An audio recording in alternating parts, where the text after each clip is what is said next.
Welcome to the New Books Network.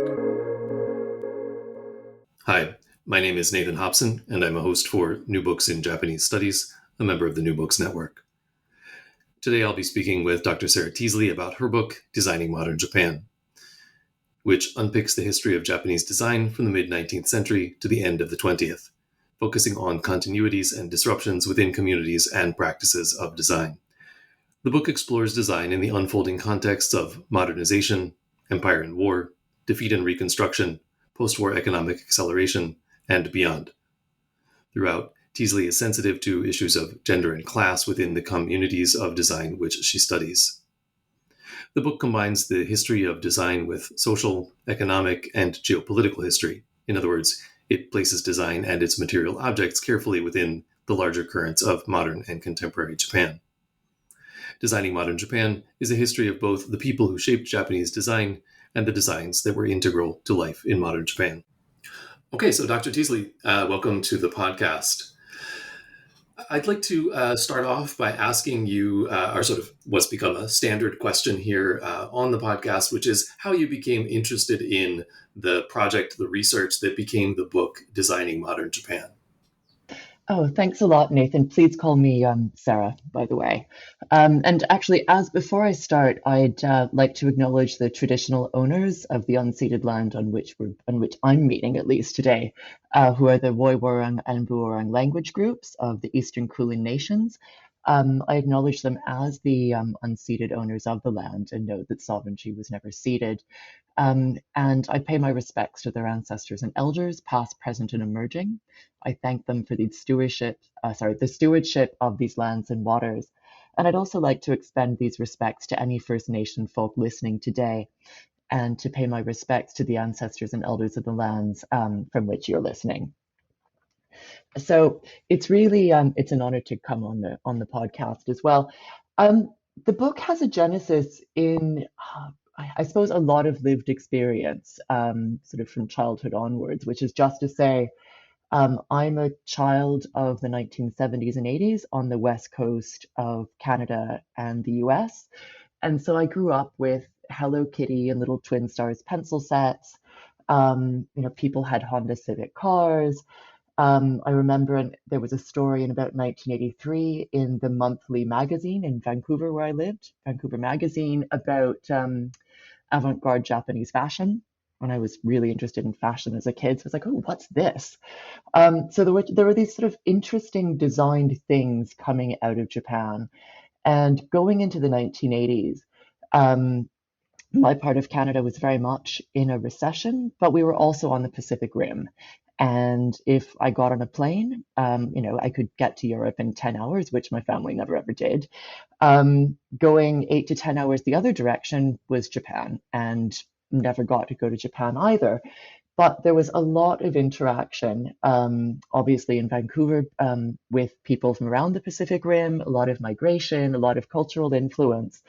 And I think a lot of us were very interested in what was happening from Japan. So this was also things like, as a teenager, going to sushi restaurants with my friends. And, there was a disco called Roppongi in the downtown quarter, and we'd go by it on the bus and go, "Ooh, I wonder what that is." That's fabulous. So, so there was just sort of an interest in this sort of like bubbling effervescence of consumer culture in Japan that was spilling over in various ways through exports to the rest of the world. But I think also, for me, growing up in Vancouver at this time, exports and interest from the rest of East Asia that were then also getting picked up in Vancouver. And there was also a lot of interest in forging stronger economic ties, with Japan, given the recessions of the period in Western Canada. I suppose another layer. So what I'm trying to say here is there was a lot of sort of objects, but there was also a lot of cultural resonance, partly due to geography, just from where I'm from. And I mean, another part of this was growing awareness, through family, through friends, through education in school around Japanese Canadians and the experiences of internment during the Second World War. And so there was a sense of being, in many ways, in a place where Japan really mattered. sort of both Japan historically, and Japan in the present day. So I suppose that sets up what's really the trigger for this book, which is I had a chance after high school to go to Japan and study for a year. And in the book, I actually opened the book with what was a bit of an epiphany um, when I walked into a bookshop and I didn't really know much Japanese, but I was just completely floored by what seemed like an exuberance of design publishing. And I'd been very interested in design, but there wasn't this kind of access, at least not, sort of in my background where I lived, or I didn't know where to find it. There wasn't this kind of access to, sort of designed, sort of beautifully designed objects or design publishing. And I just remember walking in and being faced with what seemed to be an endless array of design magazines. I mean, it was probably, I don't know, 3 or 4 meters long, sort of bookshelf. And there were architecture magazines, there were interior magazines, there were fashion magazines, there were all sorts of, graphic design, communication design. And the fact that there was such a large, obviously a community and an industry that could, that would afford the publishing of so many different types of magazines, or just, it blew me away. And I mean, they were beautifully printed. And I just thought, what is this? It was a bit like falling into a treasure trove. And I'd never really thought about design as a career option, certainly not design history as a career option. But then realized that, not only was design considered an incredibly important industry culturally and economically and socially in Japan, supporting, a very, a reasonable number of people working in the industry, it was also a really popular area for, sort of general public readership, for, people to just be interested in design as part of everyday life. And it was something that I could study and make a living doing, as a researcher. So it's sort of a long way of getting there. Right, But but I'm glad that you shared that anecdote with us about your sort of first encounter with that exuberance of meters and meters of design, because that's something that I think a number of us would sort of relate to, myself included, and also because it was a really great sort of entree into the book. As you say, it's part of the introduction, and I actually want to talk a little bit about the content of the introduction and the epilogue before we get into the chapters themselves. I'm going to jump ahead to the epilogue, and of course, we'll come back to it at the end. But in that epilogue, you write that, quote, people overseas admired, disparaged, collected, and competed with products designed in Japan throughout the time span discussed in the book, which is, of course, the mid-19th century to around the end of the 20th. And your interest, though, is more in the sort of internal story of design itself in Japan, or as you put it, of how designers worked, whom they worked with and for, and how they fit into Japan's industrial, social, and economic systems. And I think to sort of understand this, you have, you sort of put forward in the book that design itself is a rather slippery term. And I wonder if you could talk about that, because we've already sort of begun to talk about the diversity of design itself, and you identify it as a slippery term. Obviously, it's right there in the title. I wonder if you could address that. sure. Yeah, I can do that. So it's a really great place to start, and it's a really important one because design does mean so many different things to so many different people. And it means different things to different people in Japanese as it does in English. And it has meant very, very different things. So, as you said in the book, I really wanted to explore how people experienced working as a designer and how they experienced design practices, whether they were being paid or not being paid for doing design work. But mostly I was looking at the different industries that we now understand as design industries, or industries where people were working as designers. And those do, I mean, they really change. So, I mean, it's something else that I set out in the introduction. Um, I think, there's an image of Japanese design, and there's an image of design as being, sort of graphics or products or furniture, or interiors or fashion. It's commodities, right? And to a certain extent, that does describe design. Design today in practice as in academia, refers to a much wider variety of practices. So we might talk about service design or systems design, policy design, which is incredibly important in a number of countries as well now. Um, but what I wanted to do in the book was to try and, I suppose, establish that landscape, but then really respect the different types of designing and the understandings of designing that were happening in Japan at the different moments I discuss in the book. So, understandings of design as defined by people in manufacturing or people in local government, people on the ground making things, and also the people who are deciding the policies or creating the sort of the client orders for people who would then be designing things. So I mean, very simply, um, designing can mean something. Well, the American researcher Herbert Simon had a great definition, which was about changing something to sort of intervening in the environment to change something into a preferred state. And that's Herbert Simon's definition from the late 1960s. But I think it's reasonable for a lot of design activities as well. So a lot of what I'm looking at is people coming up with a plan for how to make something, a particular plan, and say, if you make it in this way, with these kinds of details, in these kinds of materials, then it will sell better or it will be more functional. That's sort of a working definition of design for a lot of the 19th and 20th century. But what I'm the slipperiness really comes because I'm writing in English. And now in Japan, we'll talk about design.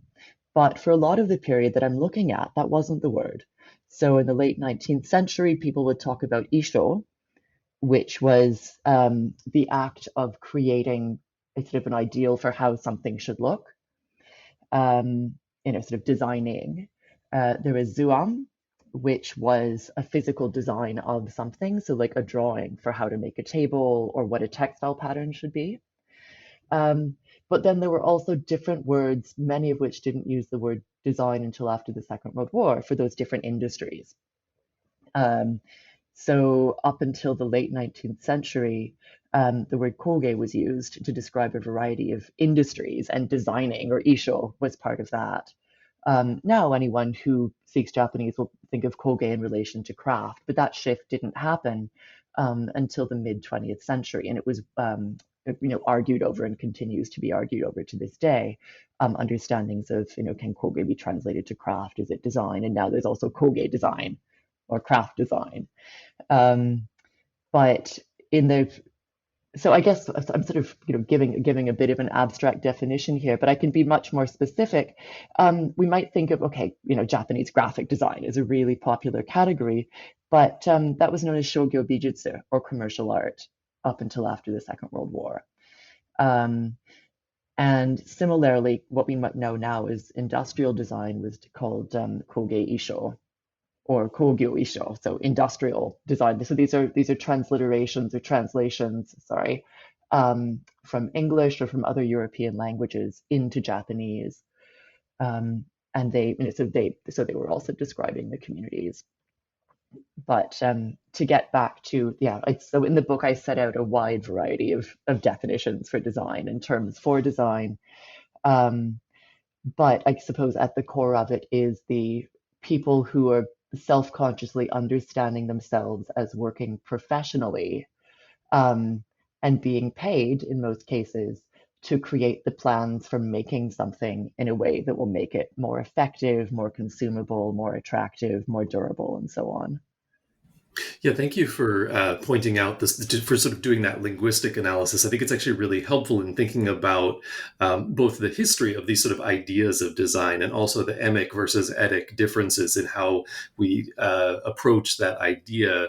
But at the core, I think what I'm hearing is that the sort of intentionality, the self-consciousness about shaping something in a particular way for a particular outcome seems to be the sort of general overarching definition that I'm getting. Does that seem fair?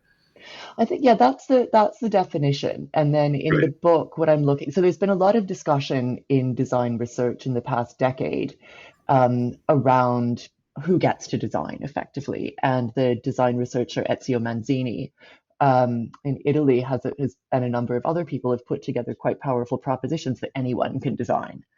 And you might say, well, any act to consciously intervene in the environment to create an optimal, to improve it for whatever reason, sort of social, economic comfort or so on, that's designing.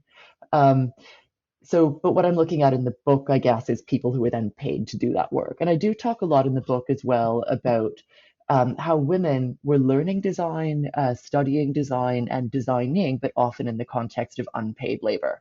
So I discuss design education at length in the book and talk about it very much as gendered experiences or gendered systems, where school children might learn, sort of basic pattern design as part of art education, but then once children are older, depending on their social status or their family's social status, and depending on their gender, they might go to industrial school or be apprenticed, to a department store and learn commercial graphic design, or they might be learning embroidery and flower arrangement in a girls' school. With the expectation this is something they'll need to do once they're married, and it's unpaid work, but they were learning based on the same principles and many of the same practices, but it was being applied in a very different gendered sphere. Okay, yeah, that's really helpful. So I'm glad we sort of laid out that context of what design is within the parameters of the book. The other thing I wanted to do before getting into the chapters is think a little bit about some of the methodology that you lay out in your introduction. So in addition to archival research, you talk about artifact analysis and history as the experience of people interacting with ideas, artifacts, and environments. So could you tell us what it is that you're thinking about there and what it is that you did in order to put the book together? Sure, thanks. It's a great question, and I love talking about research methods. I'll try to do this in a way that's not highly geeky, just for people who really do love material history and design. So one place that I'll start is with industrial design and how we think. I'm based in a department of industrial design. Um, and we think a lot about user experience, about the material, what we'd call the material affordances of objects or spaces. So I'm sitting at a table and a chair right now talking to you.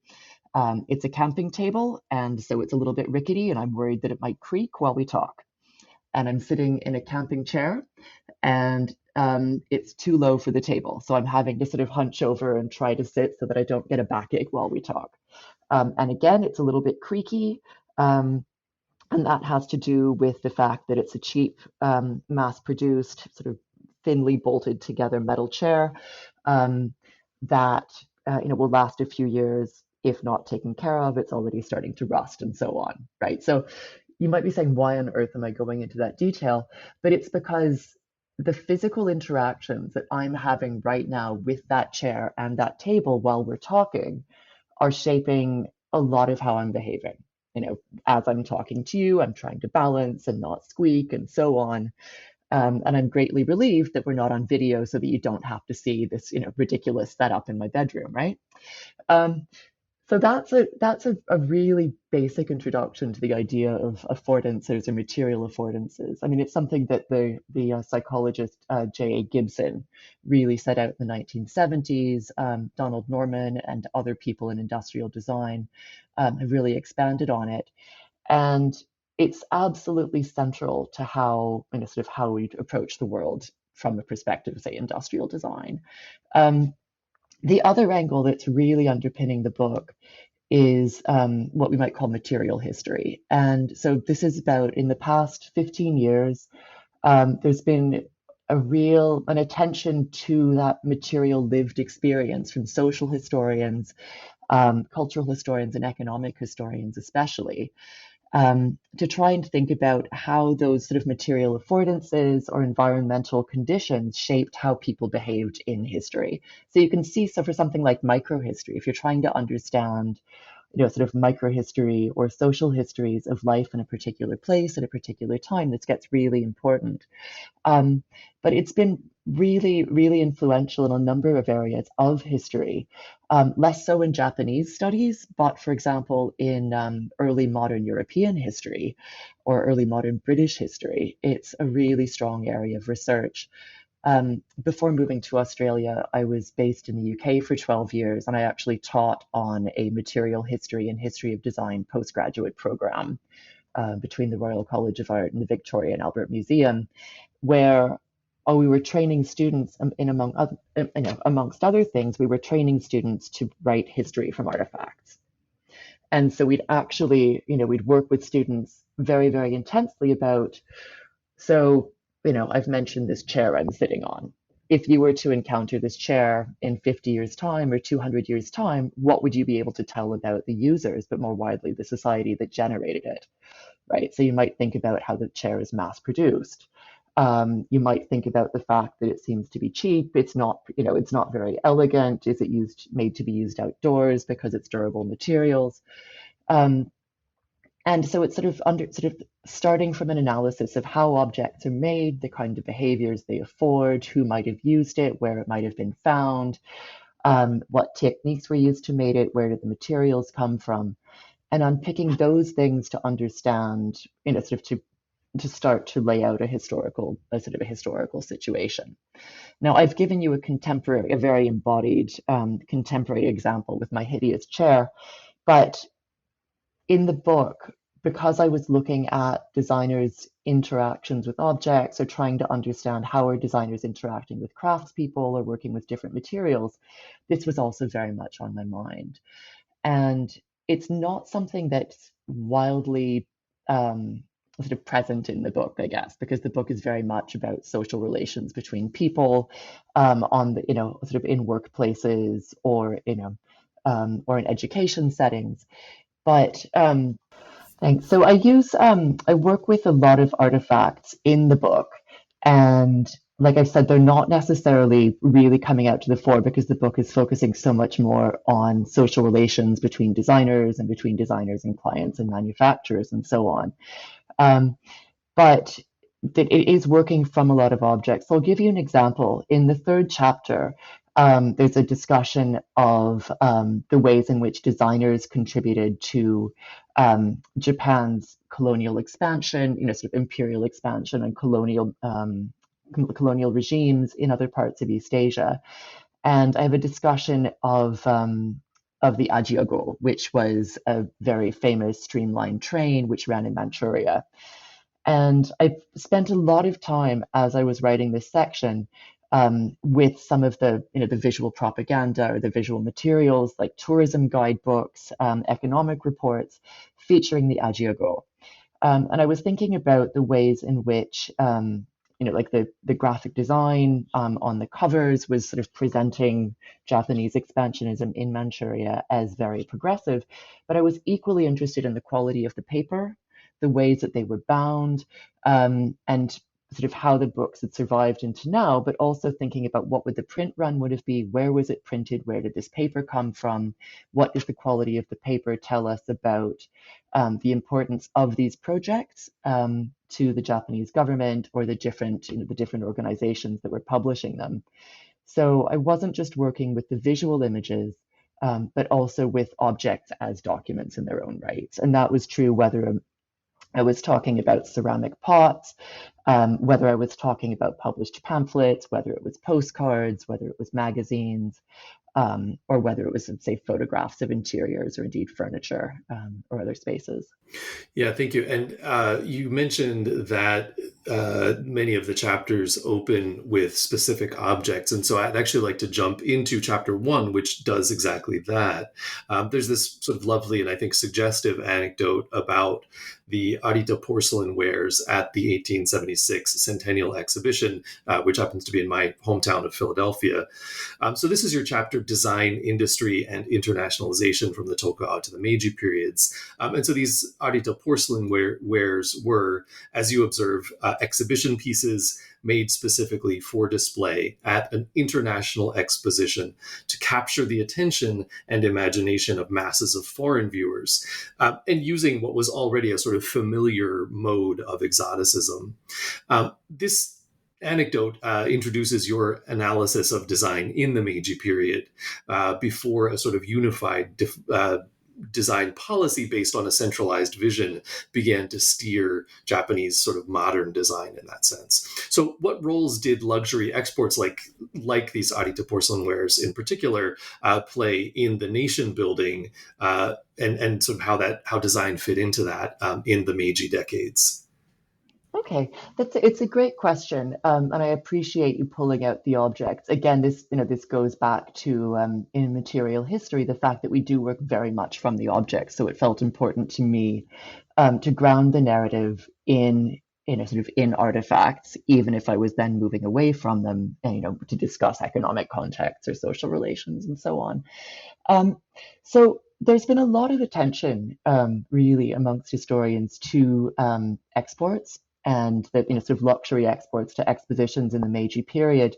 I mean, but what I've tried to do in the chapter, as you said, is to turn away from the sort of national impetus and look at regional activities and the roles that this production played in regional activity. So as anyone, if you're familiar with the late 19th century in Japan, and you may be, and you may well not be, it was a really disruptive time in terms of local economic and social cohesion and stability.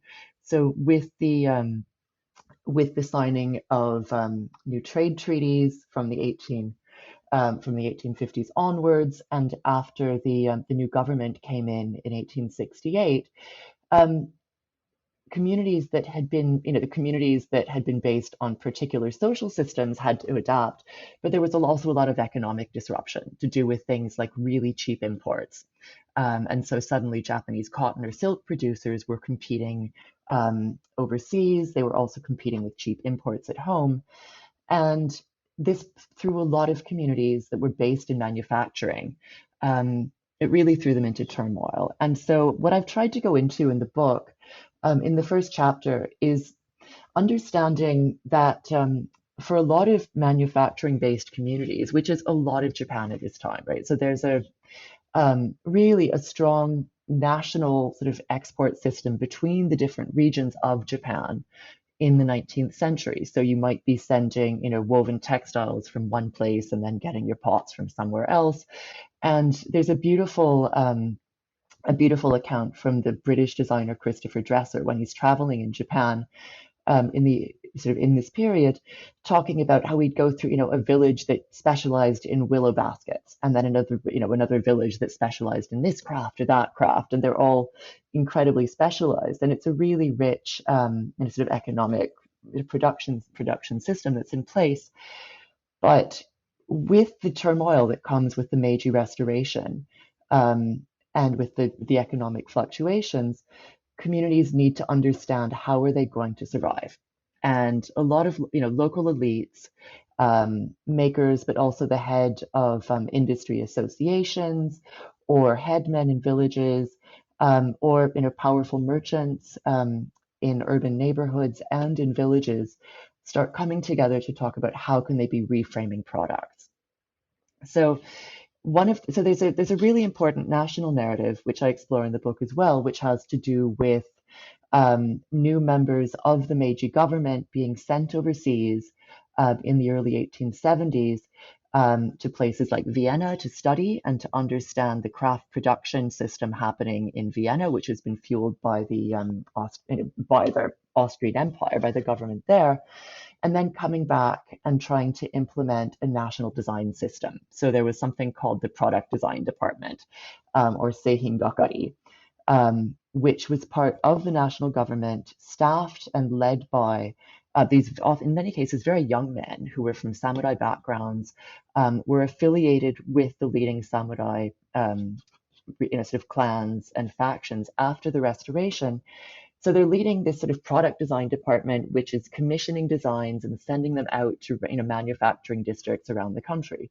So say you're a potter in what's now Yamaguchi Prefecture. Your local association can send in for some designs which you can make, and if you make them to a specific, a decent enough quality, the national government or an organization working with them may send them overseas to an exhibition. and then you've got your income.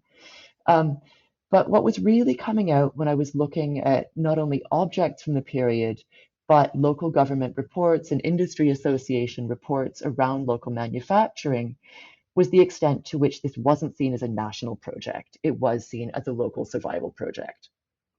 Um, so this could be, in the instance of Kyoto, sort of the good men of Kyoto combined together to send people over to France to learn how to use jacquard looms and to bring some back. And that's a fairly well-known example of this.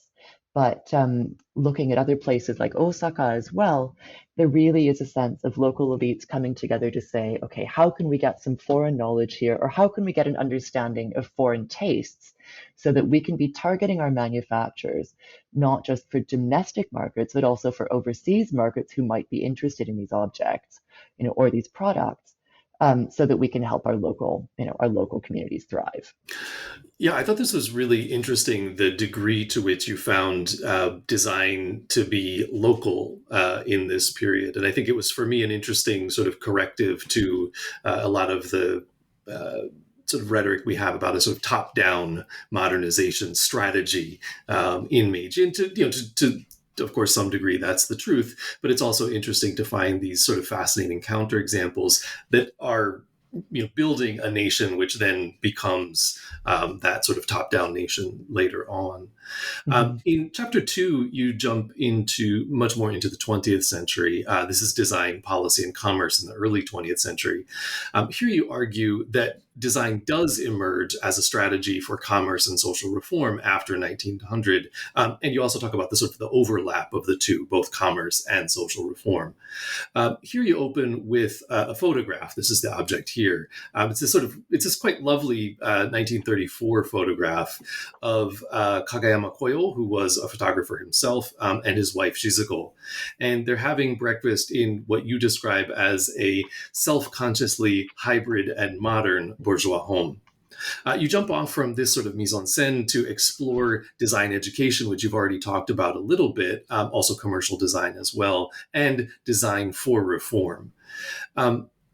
If I understand correctly, in this chapter, you're concluding that this sort of self-conscious design was a small fraction of the ecosystem of designers and design in this period, but that the diffuse effects of design had an impact on the material culture and the lifestyles of the era, and also on the future of Japanese design. So could you start off by talking about this photo, Kageyama's photo, and talk about why it's important to understanding the design and the material culture of these decades? I would be delighted to.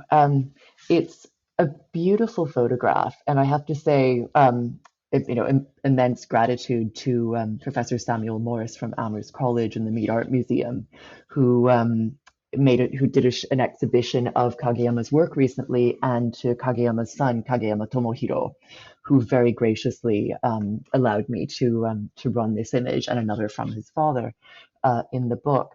So it's a photograph of two people in their possibly late 20s, early 30s. Sorry, I will take that back. They're two people around 30 years old, a man and a woman. They are sitting, kneeling on the floor, or rather on cushions, on zabuton cushions, on a tatami mat. And it's a horizontal photo, so it's landscape format. And the bulk of the photo is taken up by the two of them leaning over, looking at the camera, surrounded by objects in their house. They're at a low table, and they seem to be eating breakfast. And it's titled Our Newly Married Culture Life in the Jingumae Apartments. But it's effectively a photograph of newlyweds having breakfast.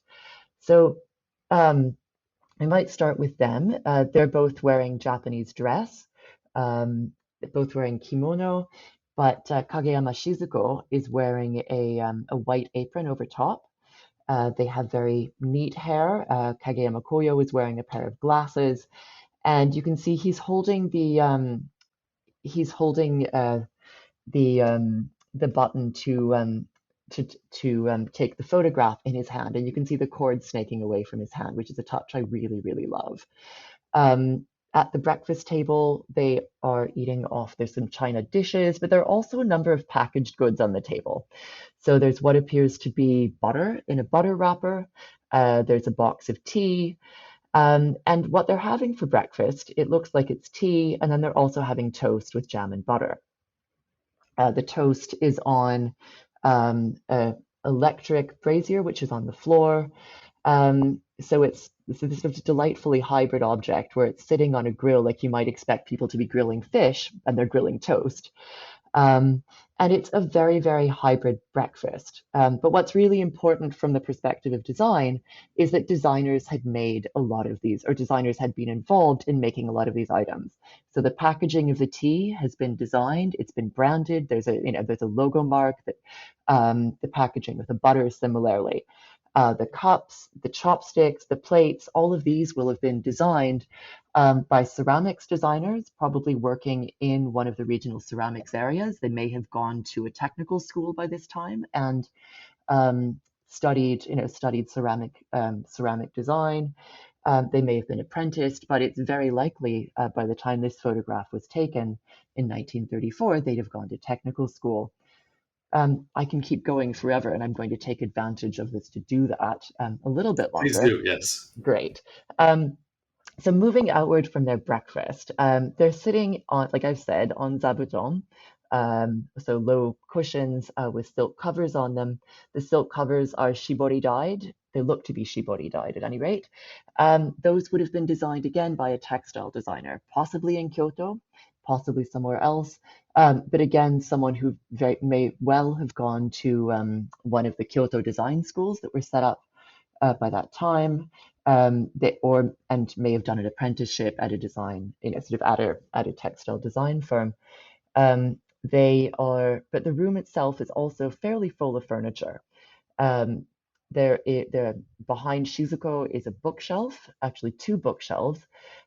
Those both would have been designed by furniture designers, possibly working for a department store like Mitsukoshi or Takashimaya, who by 1934, along with Matsuzakaya and a number of other Shirokiya as well, had furniture designers on staff. Or they could have been designed by designers affiliated with the Western Style Furniture Company in an area like Kiba in Tokyo, or sorry, not Kiba, but an area like Shiba in Tokyo.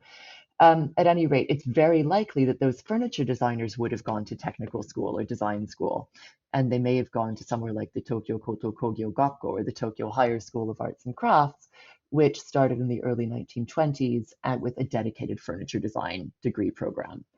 Behind Shizuko are arrayed a number of very beautifully bound Western style books and some Japanese style books in the bookshelves. Those would have been designed. Whether the person who did the book design would have called themselves a designer or not, I don't know, because they were in bookbinding or sote. But it's very likely that the cover of the books was designed by a graphic artist. And this may have been someone who graduated from an art school or a design department. So it may have been someone like Takeisa Yumeji, who graduated in art, but then was making a living as a commercial artist. Also, there are prints on the walls. There's a print of Beethoven on the walls, so some form of print. And there's also what looks to be it's calligraphy. So there's a calligraphy scroll on the wall as well. But if we keep looking around the room, there are curtains over the window. Again, those would have been designed by a textile designer. The clothes they're wearing would have been designed by textile designers. Again, possibly textile designers who'd graduated from the schools in Kyoto or from the other technical schools that were in place by the 1930s. And I should say here that in the book, I do go into design education and sort of the formalization of design education in some depth, and talk about the way in which regional governments and civic governments, so again, sort of groups of eminent men concerned about economic welfare in the late 19th century, start establishing public technical schools with design departments and design education. But that becomes a national mandate in the 1890s. And by 1934, when this photograph was taken, every prefecture had at least one design school, and they also had at least one product exhibition hall. So there's a very solid design education and training infrastructure that's formally part of the education system, alongside all of the apprenticeship work that was available to young, to teenagers who wanted to go into design. There's also a very beautiful Art Deco desk. There's a lamp, and then a number of other objects, which by this point, whether they'd come through textile design or furniture design or architecture indeed, or graphic and commercial art, or the nascent area of industrial design, would have had a designer in the hand of their making. Well, thank you for getting through what the sort of challenge of doing a visual medium on an audio medium. But I think we managed that you managed to convey what's important about this photo, and it's really rich. I mean, the photo is as you've described it. It's very full. It's very rich, and there's just. Every time I look at it, I see something new. You mentioned the Beethoven print, for example, it just sort of leaps out at you. And it actually sort of took a while for me to see what was around it. But the more I looked at it in the context of the book, the more I was able to see that element of design. And so I'm glad we had a chance to talk about that. It also made me think about the differences between design, production, and consumption. The sort of ubiquitous white apron that has become by this time a sort of symbol of modern married womanhood. A lot of those were patterns in women's magazines that women were expected to make themselves, right? And so I was thinking about that difference between there's a designer on one end and there's a producer consumer on another end. And, then you also have, as you said, the department stores, which have their designers on staff who are producing things in-house that are being consumed. There's this really interesting, fascinating, to me, sort of ecosystem of production consumption that starts with design that's quite mature by these 1930s. Yeah. Can I jump in though, because I think you've said a few really important things there. So there's a mature design ecosystem, but the maturity of the consumption really depends on who you are and what kind of design we're talking about. So a few other things that the photograph really says have to do with urbanization in this period and changes in household organization amongst urban households. So in the 1910s, Japan urbanizes very intensively. Cities like Tokyo, Osaka, Fukuoka grow quite rapidly. And a lot of that has to do with migration for work to the cities. Of course, some people go home. As we know, other people stay in the cities. There's and quite a lot of housing which is created, but also a shift from, if you're living in these urban situations and you're, a first generation migrant to the city, then it becomes more of a nuclear household. And, we know colleagues have written brilliantly around sort of understandings of the nuclear household or the nuclear family and changes to housewives' roles and sort of the emergence of the sarariman. So sort of changing gender roles, for urban families. But it's really important to remember that Kageyama Koyo and Kageyama Shizuko are fairly elite in this context. He's a photographer for the Asahi Shimbun. She's from a very cultured family, grew up partly in Los Angeles, sort of moved back. They're involved in fairly, what we'd now, I guess, drawing on Bourdieu, say, they had quite a lot of cultural capital. And they had quite a lot of social capital and probably more economic capital than most households as well. So there are some objects in that room, like the desk, it's a beautiful, sort of, it looks like it's a two-tone Art Deco style desk with gorgeous veneers. Most people would not have been able to afford that desk. And indeed, furniture from department stores was a very exclusive commodity at the time. At the other end of the scale, fast-moving consumer products like tea or butter are much more affordable. And this is one of the reasons why design becomes so important for them, because it's about competition through advertising, as Jennifer Weisenfeld has discussed wonderfully, also through packaging design, logo design. And so actually firms like Morinaga, the confectionery firm, are amongst the first to have, and Morinaga is very well known for in 1917 establishing a design department, because fast-moving consumer goods was such a competitive area, because it was relatively cheap and because of changing lifestyles, making it and sort of making they were already cheap, but then they become more accessible with easier distribution throughout the country. And I'm not going to go into sort of the entire history of early 20th century Japan and how railroads and telegraphs and advertising and this and that and what sort of contribute to this rise in design. But just to say that the ecosystem is there thanks to things like technical education and employment routes, places like department stores, and fast-moving consumer goods firms, advertising firms, and so on.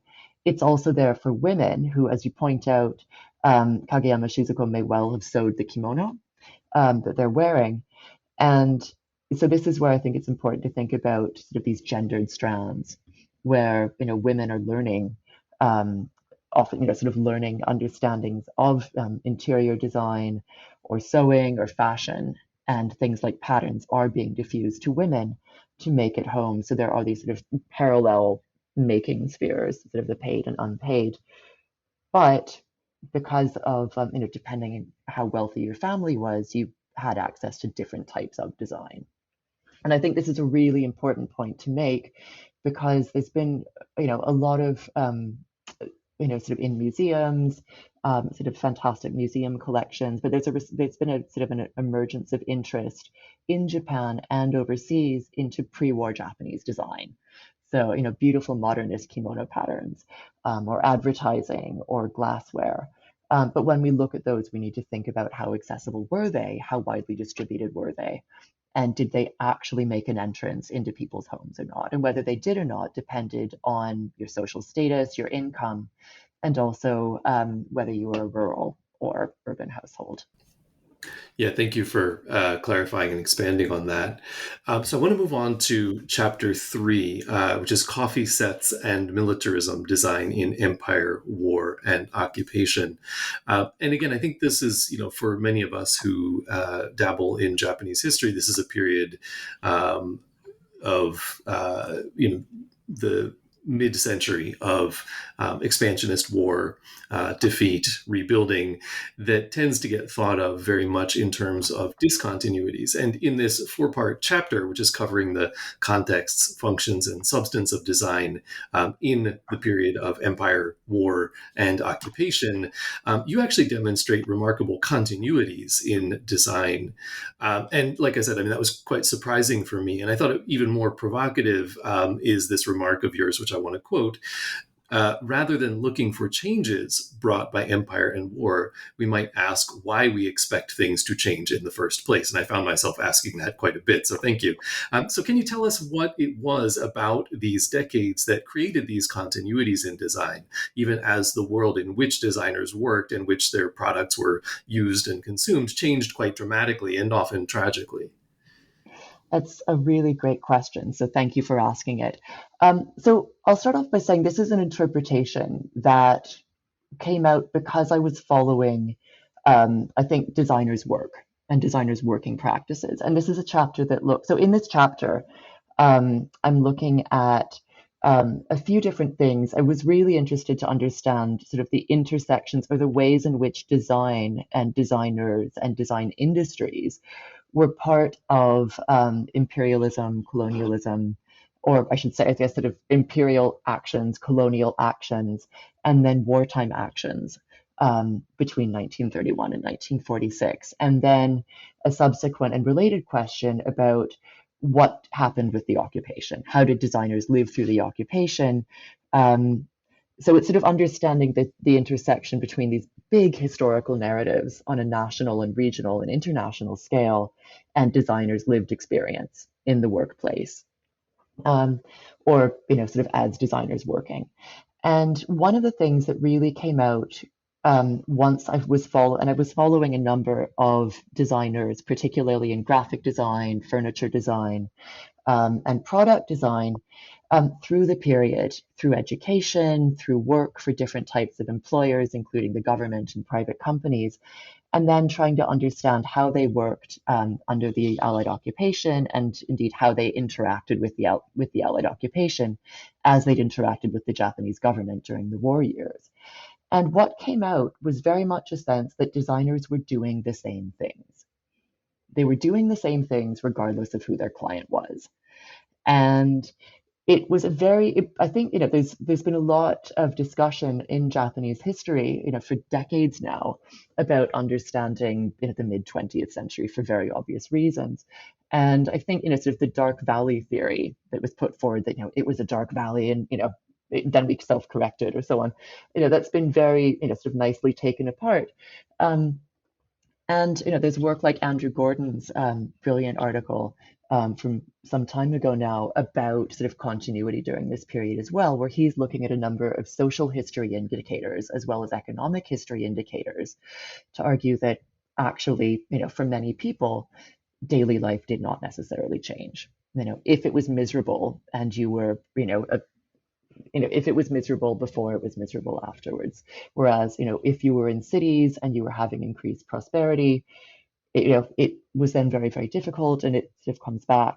I'm not doing Andy's argument justice at all, but it really, what I was finding through the archival materials, particularly the personal accounts, and also again the material work that designers were making, was this sense of continuity. So if you think about it, design is not a particularly high social ranking occupation. And a lot of designers were coming from sort of middling households. Their families were not samurai in the, during the Tokugawa period. Some of them were, but many of them weren't. They were merchant class, they were peasant class, or, sort of merchant or peasant status. And so, they were not going to university, they were not getting good jobs, they were not getting powerful jobs. And it was more that they could draw, or they could think, or they were good at modeling, they were creative, and they were good at communicating their ideas to others. And they enjoyed making beautiful items, or they enjoyed playing around with surface or pattern or form. Or they were from families who made ceramics or who were sign painters. And so they're going into an industry where, they need to work, and they're not wealthy, effectively. I'm saying, they're not from wealthy backgrounds, they need to eat. They need to have wages, or they need to have enough clients that they can make a living. And what was really coming out was a sense of, well, I worked for this firm, and then I worked for the government, and then I worked for this firm, but making ends meet.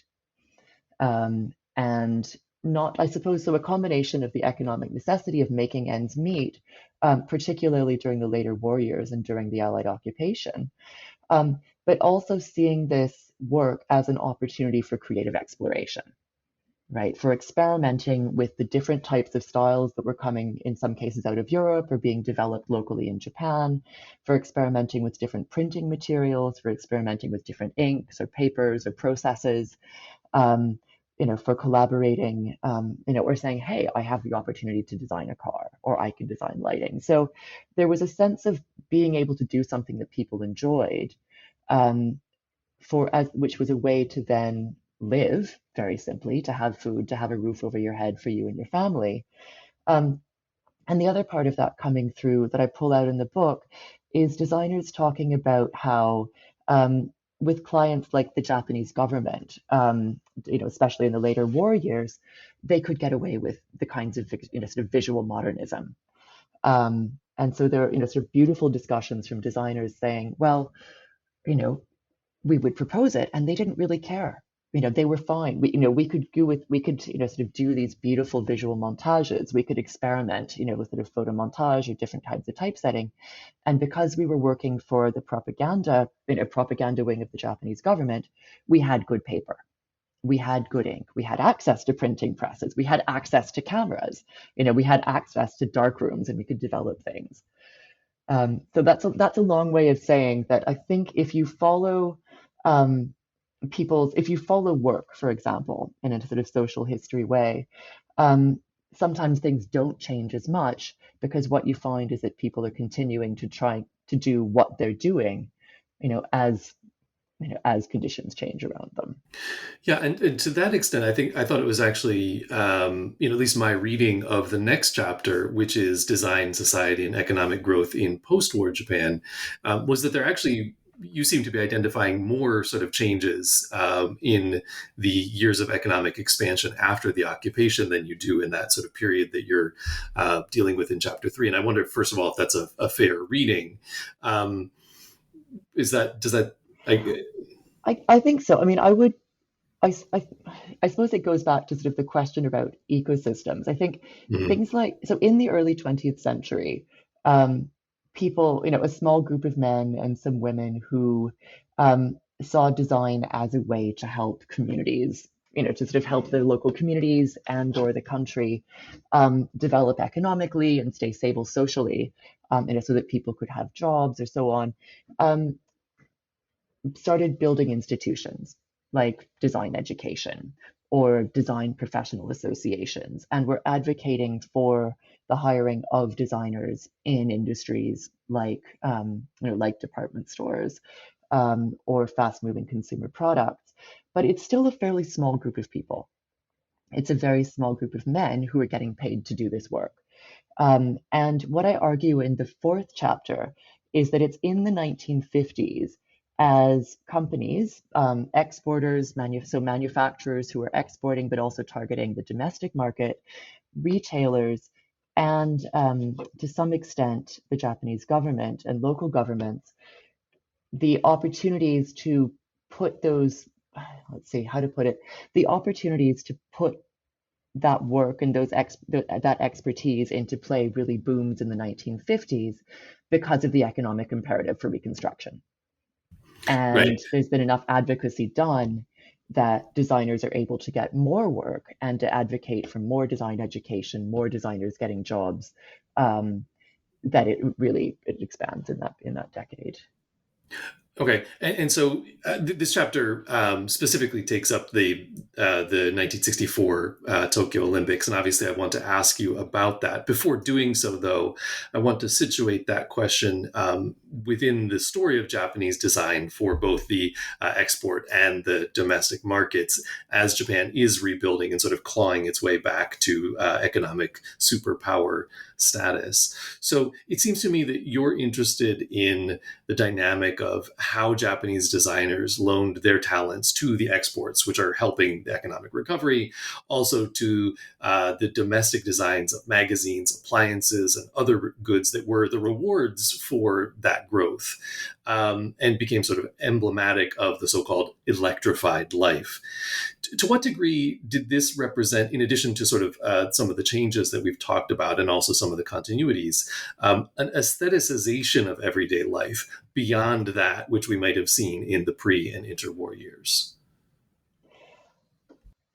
That It's a really great question, Nathan, because the aestheticization of everyday life isn't I guess it's not the interpretation that came to me when I was looking at sort of the increased presence of self-consciously, professionally designed, styled objects sort of proliferating in marketplaces and in homes in the 1950s.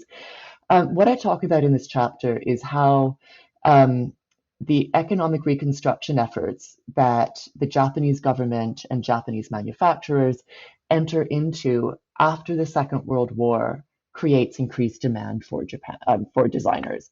So this is partly about wanting to compete in the American marketplace against, say, exports from the UK or Italy or indeed American manufacturing. And there's a real concern in the United States at this point that Japanese goods are imitative or what we might call dumping. So they're cheap because Japanese labor is cheap. They're indistinguishable from and undercutting American goods in the market. And in the book, I go into various examples of claims that were brought against the Japanese government. So, like the Scottish wool manufacturers complaining about Japanese wools undercutting the Scottish products, or tablecloths, or silverware, and these very, very specific items that Japanese manufacturers were able to export to the US and sell in department stores, undercutting other products.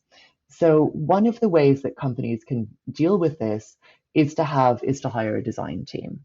And a lot of promotion happens especially from the Ministry of International Trade and Industry affiliated Industrial Arts Research Institute, and from other sort of other people in the government, around trying to get manufacturers to get designers on board. And that's not particularly successful with small manufacturers, with SMEs, partly for reasons to do with scale and just, not having the profit margin to hire a designer. And it's easier if you can, sort of imitate other products on the market. But amongst large firms, the kinds of like in electrical appliances or automotive, so firms like Toshiba or Sony, is that they do start creating design divisions and hiring design graduates from the design universities, because after the Second World War, the technical schools and art schools that had emerged in the late Meiji and Taisho and early Showa periods, the late 19th and early 20th century, become co-ed and specifically reorient themselves towards emergent areas like graphic design and industrial design and product design. So they're able to work with these mass products with manufacturing and retailing and advertising of these mass-produced products. And these are also areas like light electrical goods or electronics are a Japanese government priority. So they're a government priority. Manufacturers are working, very closely in some instances with media around exports, and designers can have a place in doing that. I'm giving you this sort of big economic picture because I think it's really important to understand that more products start looking more styled, and there is more styled advertising. And it's being distributed in overseas markets, around East Asia, Southeast Asia, as well as Europe, as well and South America, as well as the U.S. And they're also being disseminated in Japan, where as household incomes pick up after 1955, people are increasingly able to afford them. So there's one image I talk about in the book. It's the cover of a handbook to living with electrical objects. So it's how can you incorporate a refrigerator into your life? How can you incorporate a radio into your life? How do you change a fuse if one blows? And one of the images is of a woman and a child, presumably a mother and daughter, standing in what looks like it's a new build public housing unit. So sort of a prefab, or not prefab, but a 2 or 3 story concrete housing estate with tatami mats, and it's got these beautiful sort of sliding glass windows, and they're wearing Western clothes, and a rosy cheeked daughter is holding an apple, kind of thing. But it's a guide to living with your electrical appliances. So I suppose in the sense that as household incomes pick up in the late 1950s and going into the 1960s, more people in Japan are able to afford more mass-produced things and more things in general. And as manufacturers are increasingly hiring designers to style them and to create advertisements for them, there's more of a over what we might now call a design aesthetic to them. However, I wouldn't say that makes daily life more aestheticized, because one of the other things that really came out when I was researching and writing the book was the detail or just the depth to which objects in early modern Japan were also aestheticized or were aesthetic, right? So objects in early modern Japan and the kinds of craft objects or local objects made by bucket makers or wooden sandal makers or lacquer bowl makers are also aesthetic objects. They've also been made with an attention to detail. In many cases, they've been made with an attention to user experience. So they're equally aesthetic. So what we do see is an increase in mass-produced objects designed by people whose job title was designer. But I wouldn't say that it made daily life more aesthetic per se. Daily life became more comfortable, and I think work like Simon Partner's book Toshi, it gives us a fantastic, really detailed example of how daily life for people, including poor households in rural areas, had more access to objects like this. But I wouldn't say it became more aestheticized, if that makes sense. Yes, that does. So I want to, of course, as promised, talk about the Olympics. You have this really sort of thought-provoking conclusion about Olympic design. On the one hand, quoting you here, the message was obvious. The Japanese nation and Japanese designers were comfortably part of an exclusive club of technologically adept democratic post-war nations. But then on the other hand, critiques of the post-war socioeconomic order had at that point become almost part of that order itself. Or as you put it, critique was part of intensifying consumption in the designed commercial world of late 1960s Japan. Whether acceptance or antagonism, countercultural design work too was part of electrified life. Okay, so I think that this is a really, it's another really important point, and I'm really thankful you brought it up. And I will start by nodding to the fantastic work of other historians, particularly in design history, the work of Ori Bartal, who's come to very similar conclusions, looking at advertising design and commercial design from the late 1960s and 1970s, and from a number of art historians and cultural historians who also come to similar conclusions around sort of the ways in which what you might say the Japanese developmental state by the late 1960s is able to absorb critique.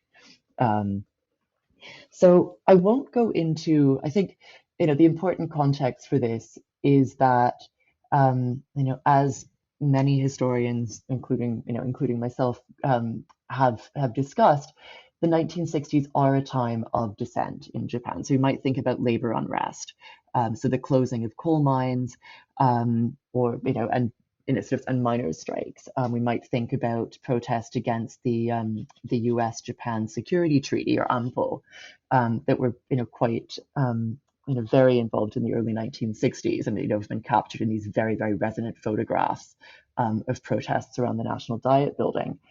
And so it's, if you're a designer, if you're, which is to say you are paid to be a designer, you're educated by now probably as a designer, you've got a certain amount of social and cultural capital, so you're conversant in art trends, you're conversant in what's going on in terms of the economic news, the political news, you might be interested in underground theater, and you've got sort of maybe minimal income because designers didn't earn very much, but you're part of a sort of commercial cultural young elite in Tokyo or Osaka where you're working, or some designers are at least.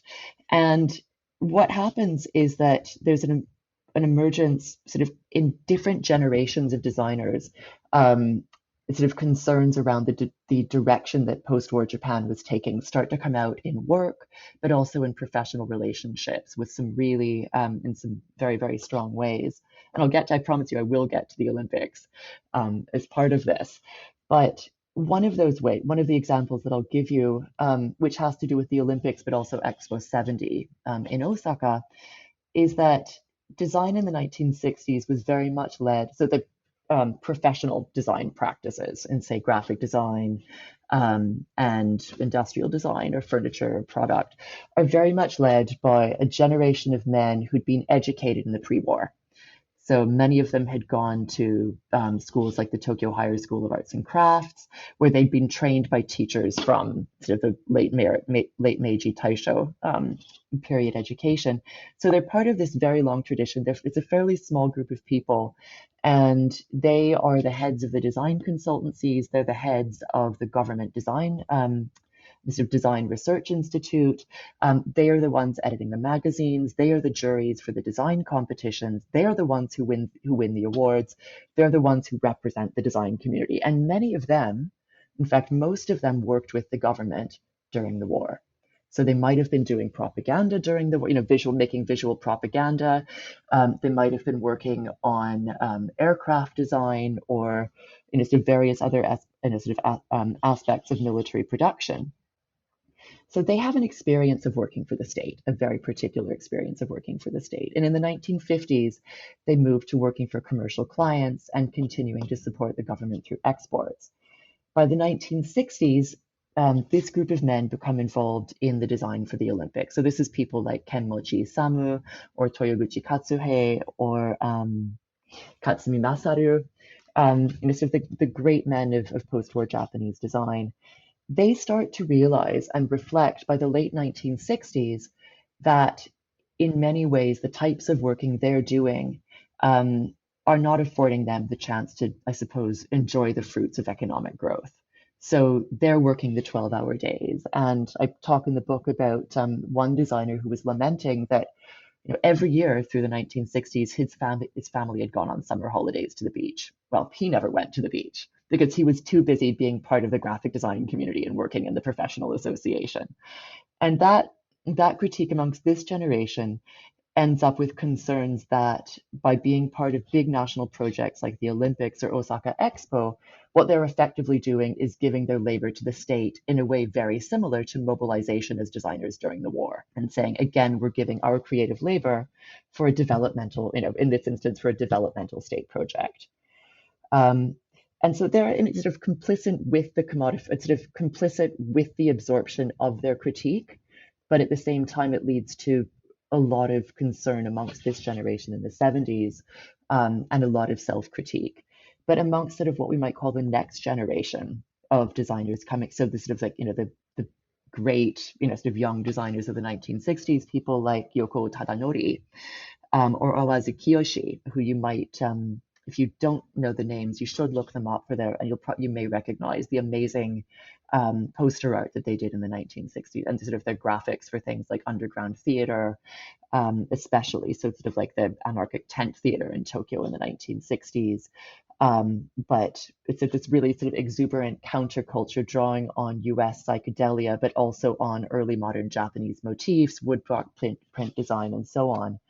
Um, they're also working as commercial designers, and people like Yoko Tadanori and Awazu Kiyoshi are in fact working for the Japan Design Center, the Nippon Design Center, which is a consultancy set up to work with major brands like Toyota and Asahi Beverages.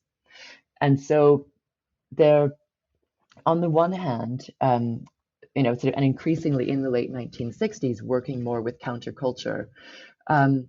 But at the start of the decade and throughout it, making a living working for, again, it's sort of one step removed because it's large export and domestic corporations, but they're still working for that, sort of connection of commerce in the developmental state.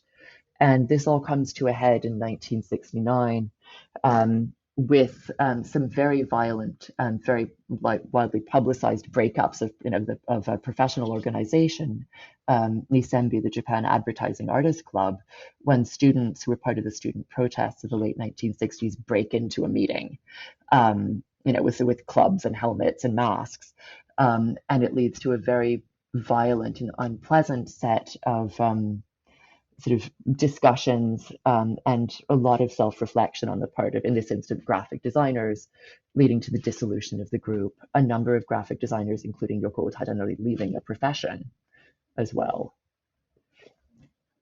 But I suppose, going back to your initial point around sort of the commodification, it's a sort of uneasy coexistence, I guess, where work like Yoko Tadanori's can be selling products, and pavilions at the Osaka Expo, again, have this kind of sort of anarchic, questioning, reflexive, environmental or social activist work, but it's still within the context of the developmental state and economic growth. Yeah, and you talk in the next chapter, which is about design and the information industries in late 20th century Japan, about what you see as a moment of acceleration and consolidation rather than dramatic change. And so I think this goes toward the sort of long-term continuities in practices and communities of design. But I think you're also in this chapter distinguishing here between design practice and the context of changing products, processes, and tastes that characterize the era. I wonder if you could talk about that, and then a little bit about how this changes with the increased use of computerized systems as we get closer to the bubble years. And I was interested in this in part because you point out that since the Meiji period, design in Japan had been predicated on growth, and what we have, since the bubble is this sort of the three lost so-called decades of non-growth. And so I'm wondering sort of what we're seeing in the run-up to that period in the changing contexts of and practices of design. Sure. Again, it's a really good question. And I'm very tempted to go again with my sort of macroeconomic start, or my sort of economic policy start. But I will try and focus back on designers first, and to say that, so what I'm arguing in this chapter, the chapter is looking at the experience of designers working in a variety of industries in Japan between sort of the late 1960s and the early 1990s, or so. And this is, so it's a chapter where I could actually, simply because it's closer, because there are more, sort of more discussions around sort of designers' lived experiences, and also because it's one where, my own experiences and the sort of the periphery of the design industry sort of overlap with the end. And so I was able to incorporate more recollections and reflections from designers about the period. But it's a period in which the work of design doesn't change that much, in the sense that designers, some designers are working as consultant designers, in which, so they're going out pitching to clients, trying to get a job doing, the advertising for, or the package design, say, for a local manufacturer, or they're pitching to run, the next campaign for a product release. But most designers are working so they're working within firms in design divisions or design departments. And it's a period in which the scale of design departments, so the number of employees in design departments, booms. It's an era in which the number of companies who have design departments also really booms. And it's an era in which the number of consultancies, the number of firms identifying themselves as design firms, and the number of people identifying themselves as designers on the national census, right? So what's your occupation? I'm a designer. It grows by a third in the early 1980s, and then it grows by another third in the late 1980s. So it's just jumping up. But the actual quality of the work you're doing, pitching to clients, sketching, modeling, isn't necessarily changing very much. And the working conditions for designers, say the type of pay you're getting, the hours you're working, who you're working with, expectations that if you're a woman, you'll quit once you have children. Those types of aspects don't change very much. So that's what I mean when you say that I'm distinguishing between design practice, which doesn't change very much, although it does consolidate and accelerate. So more people are hiring designers, more designers are getting more work, but the work itself doesn't necessarily change. What does change around them are a few things. The first is simply the field of consumption, and the fact that by 1970, most Japanese households, rural as well as urban, have everyday life items. And sort of have air conditioners, refrigerators, the various lists of white goods and furnishings that sort of that are given as sort of benchmarks for sort of having a comfortable life, right? So most Japanese households have a refrigerator, for example, or a washing machine by this time. Most Japanese households have sort of ready access to clothing or furniture. And so manufacturers need to start to think differently around appealing to households or to consumers. And in terms of so this creates more work for designers in a few ways.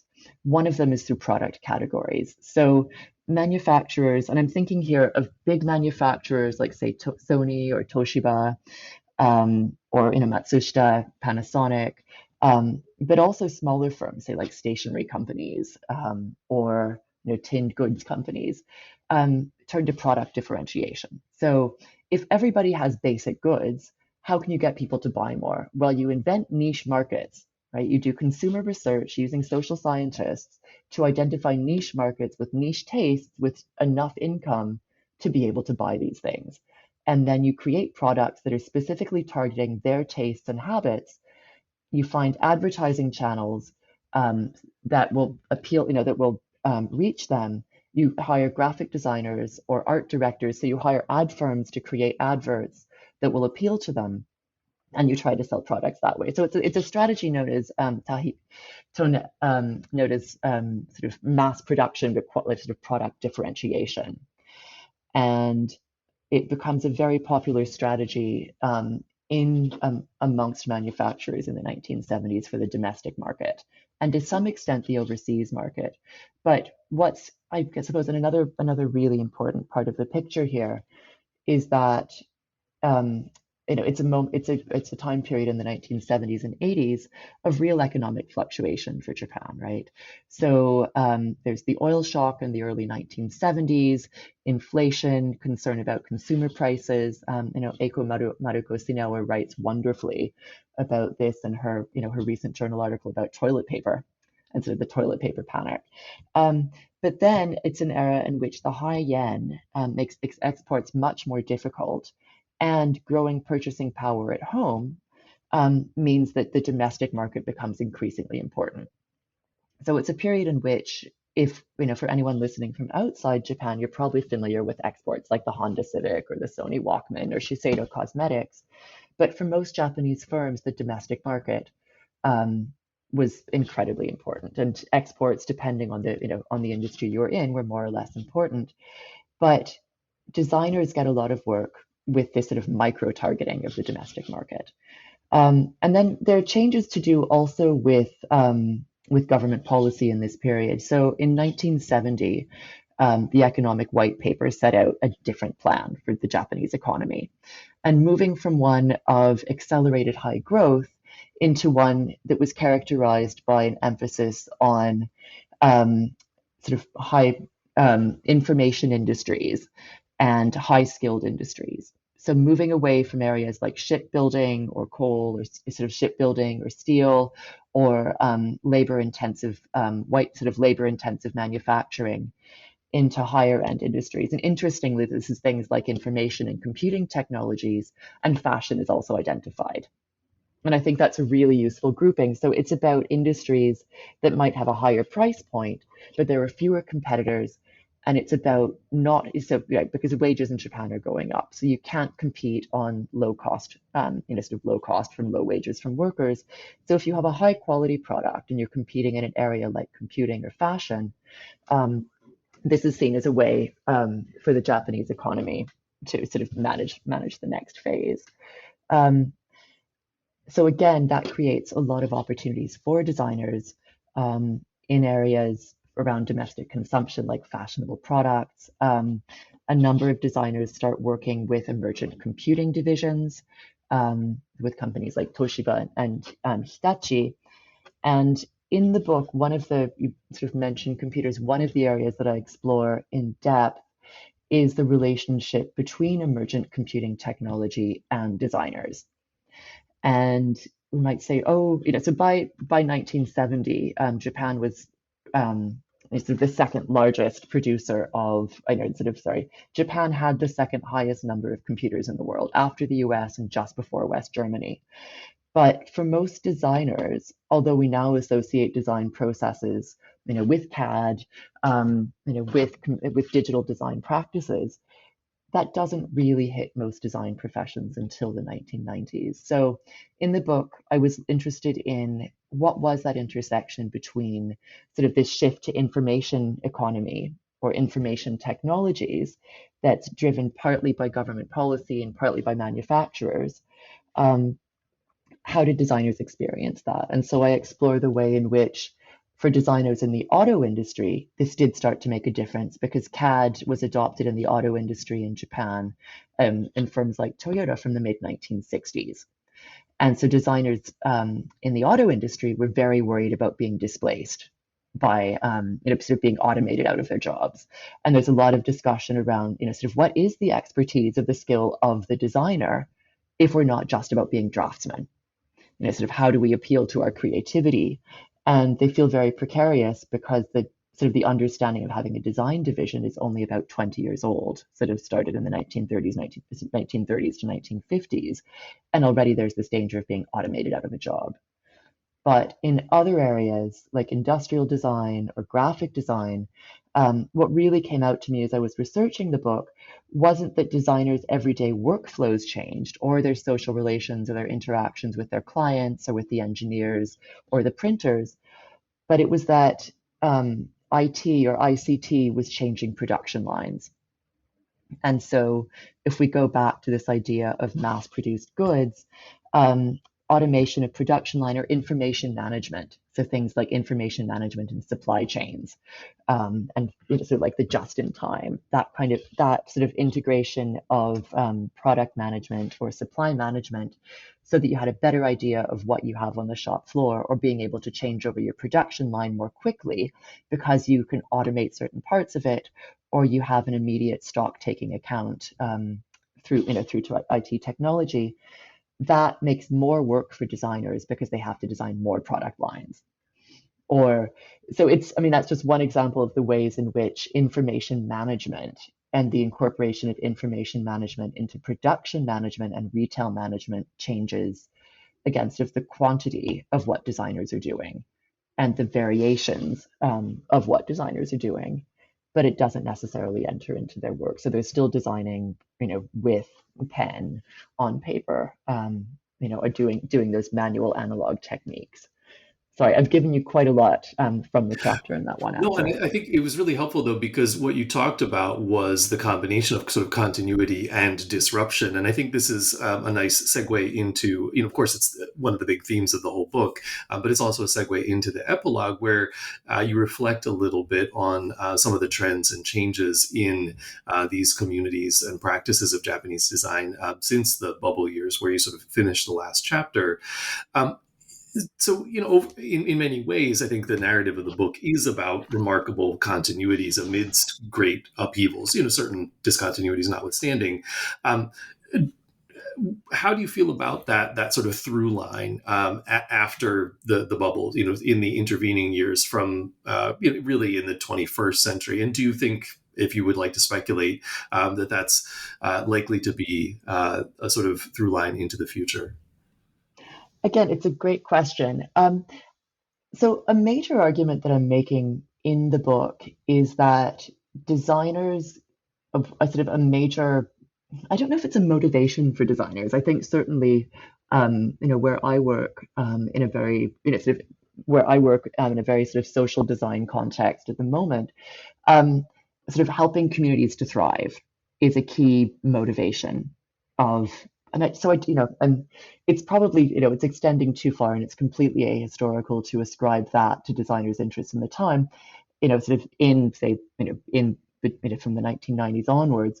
But that is actually what a lot of what comes out for the period you've just asked me about, right? So the late 20th century, but also earlier on. And so a theme that I pick up through the book is the ways in which designers were using creativity and innovative ways of working with patterns or materials or workflows or processes or technologies or markets to help local communities thrive during disruption.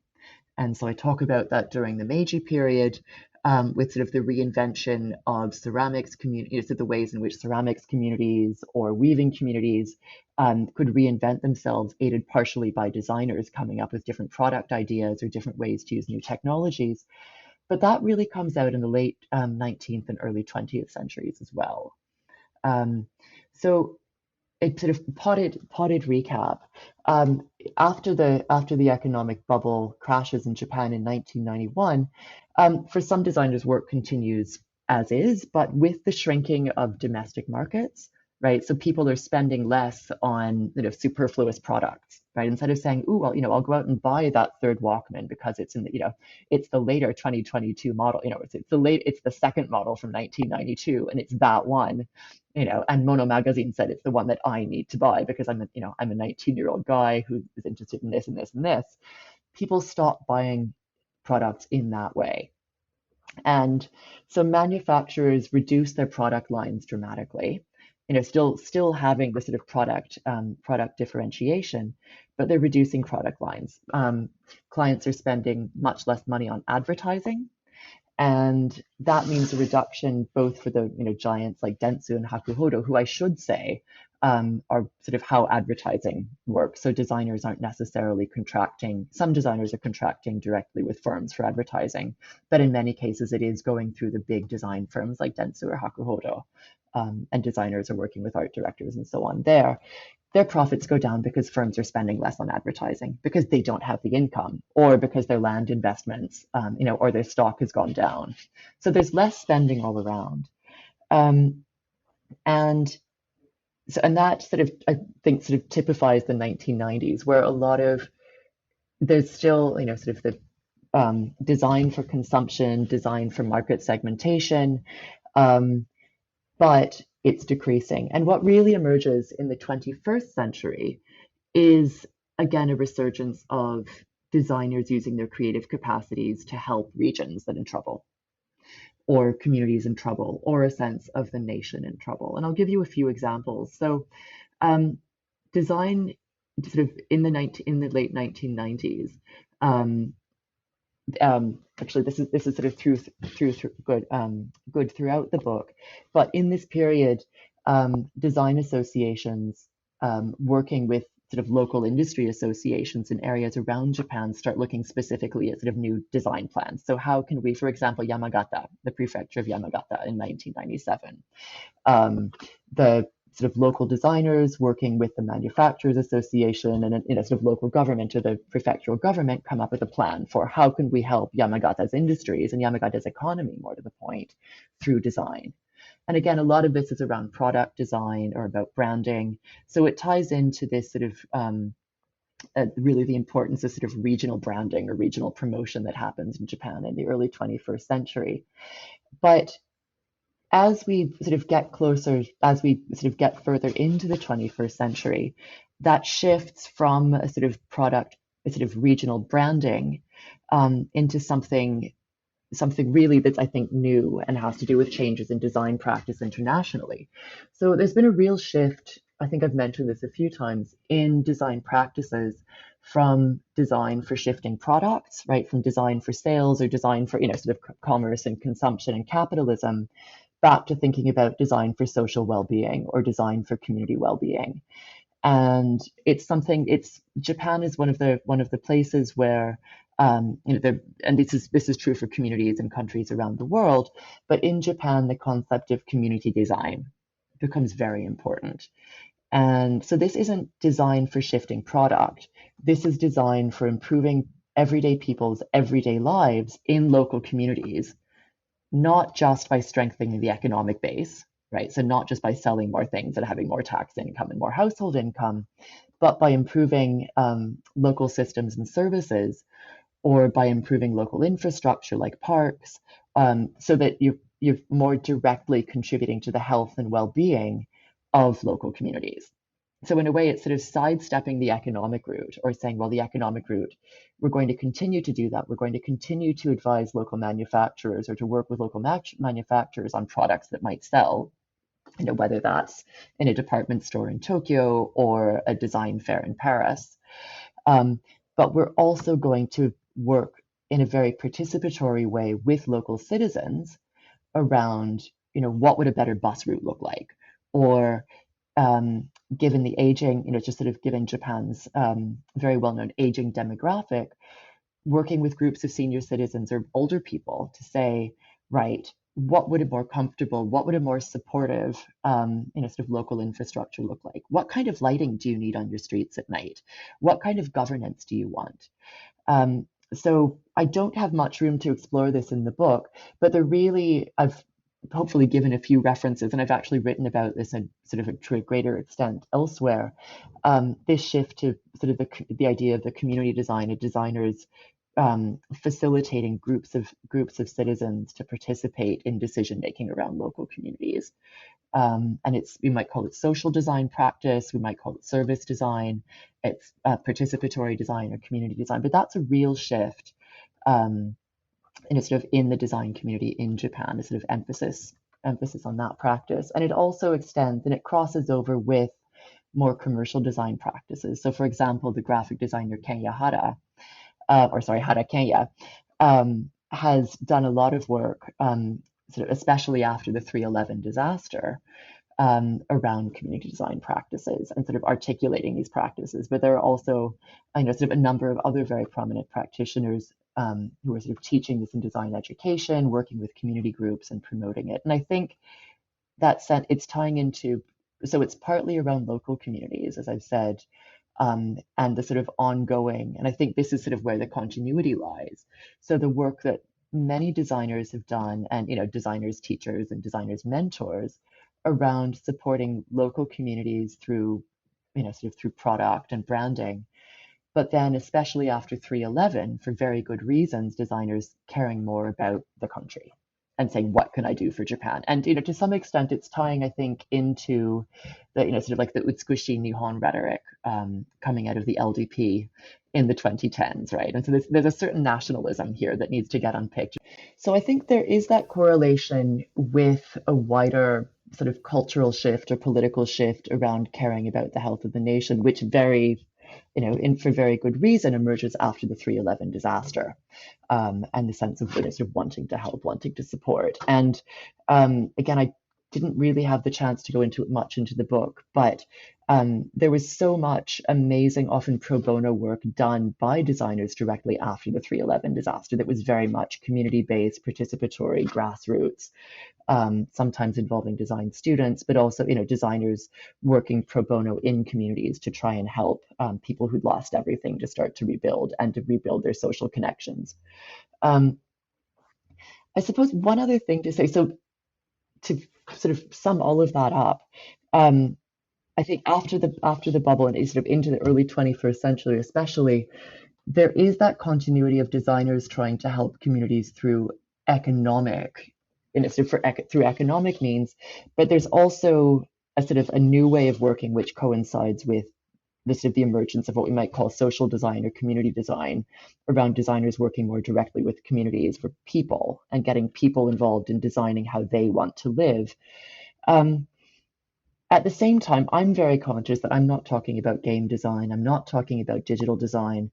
So this is a book that's very much about design industries that emerge in the late 19th century, and not design industries that emerge in the late 20th century. There is, there is fantastic work around game design, interaction design. There should be a lot more. Um, it's something that I would love to do more around as well in another project. But I guess the other point I wanted to make was that I think there's a lot of sort of in the histories, partly because of the kinds of things that were being written. It's very easy to say, oh, the Meiji state, or the Meiji central government. And what the sources I was working with for this book unpicked for me was the extent to which I don't think designers were, sort of acting for the state often. And sometimes, yes, but often for their own interests, for their families, for their local communities, or they were working with regional elites, or regional actors rather than national ones. And there are times and places in which that's not the case. And I think that sort of the last 10 years in Japan is very much one of those, where there is a sense of an emotional attachment to sort of Japan as the country itself. Well, that's another great segue, because you've been extremely generous with your time through some scheduling and technical difficulties. And I want to let you get back to the rest of your life. But you also did talk about other projects, things you're interested in working on. And so I'd like to finish with that question, which is what are you working on now that the book is out? And what can we expect to see from you in the future? Thank you. Yeah. So one of the things I'm working on, I guess I'll say, the book, a few projects have come, I wouldn't say out of the book, because obviously one's, your own, one's interests kind of sort of generate what you work on. And so of course they're going to come through afterwards as well. But if one of the key aspects of the book is social history, and specifically social relations and gender and class, and who gets to be a designer, who doesn't get to be a designer, and sort of power relations. So, sort of how do women advance in their careers or not advance in their careers because they're women. So one of the projects I'm working on now actually isn't history. It's a social design project, collaborating with colleagues in the UK, in Thailand, here in Australia, and in Japan, on a project that's funded by the Arts and Humanities Research Council of the UK and the Australia-Japan Foundation, around peer-to-peer mentoring for women in design and craft and other social, sort of other areas of creative industries. And so it's a project that's around peer-to-peer mentoring for whatever goals, whatever career goals or life goals the women participating in the project have for themselves. So this could be about increasing their international profile, or getting a tenured position, in academia, or getting, sort of increasing the number of clients, or getting more profit, or, raising awareness for a disadvantaged group with whom they work. But it's directly working for, those questions of how do we start to, sort of how can, as someone who has a foot in sort of social history and a foot in design research, how collaboratively can we try and make some difference in those spaces rather than analyzing and tracing them and calling them out for being unequal? So that's one project. The other, which is sort of taking baby steps at the moment, but is going back to the sort of how do designers relate to information technology. And I'm involved in a number of projects, which I probably shouldn't talk about yet, because we're still signing contracts and things like that, that are around sort of digital heritage and design, and being able to ask those questions much more directly about how did designers interact with computers, how did designers interact with other forms of digital data or with other information technologies, in terms of disruptions to the workflow or incorporating them into workflow or relationships and so on. Well, that sounds both fascinating and rewarding, and I hope that once the contracts are signed, we'll be able to learn more about it. Thanks again for spending some time with us, and have a great rest of your day. Thank you very much. It's been a pleasure.